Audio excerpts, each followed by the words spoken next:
নমস্কার বন্ধুরা, আপনারা সবাই কেমন আছেন? আশা করি সকলেই ভালো আছেন। আমি অনেক ভালো আছি। আপনাদের কাছে ছোট একটা মিনি ব্লগ নিয়ে চলে এসেছি। এই আমার বড় ছেলে জামা কাপড় যেগুলো পরে না সেগুলো জন্মাষ্টমীতে এসেছি। সেইগুলো জন্মাষ্টমীতে আমরা এখানে এসেছি। ওর পুরনো যেগুলো সারা বছর যে জামা হয় তার মধ্যে থেকে যেগুলো পরে না সেগুলো বাতিল করে দিই। বালিশের ওয়ার, হাঁস বালিশের গরমে সুতির জামা পরে একটু ভালো আছে, এটা পরা যাবে। আর যেগুলো পুরনো এতগুলো সব বাতিল করে দিয়েছি। আর শীত আসতে তো দেরি আছে, শীতের সব জিনিসগুলো এক জায়গায় রেখে সব গুছিয়ে রাখি।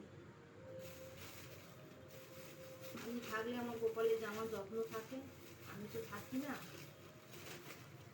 গোপাল সব জামা কাপড় মুড়ে মারে সব রাখা থাকে, এসে বছরে একবার এসে সব গুছানো হয়।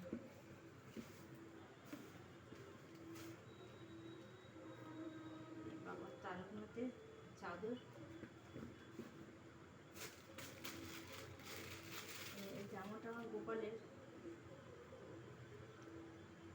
কেমন লাগলে আপনি জামার কালারটা কেমন কমেন্ট করে আমাকে অবশ্যই জানাবেন।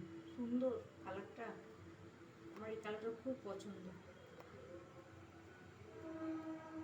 এটা রেখে দিলাম, আরও সব কেনা হবে গোপালের জামা।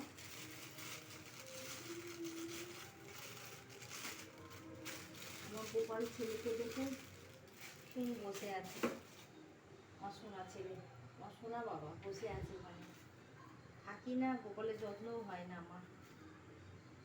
আমার জন্মাষ্টমী উপলক্ষে আমরা এসেছি,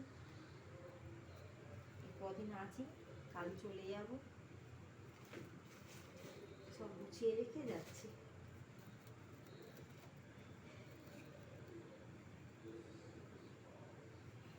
ছোট পাঁচ বালিশের যেরকম মাথার বালিশ, এই ওয়ারগুলো সব পাঠিয়েছিলাম করে আমি।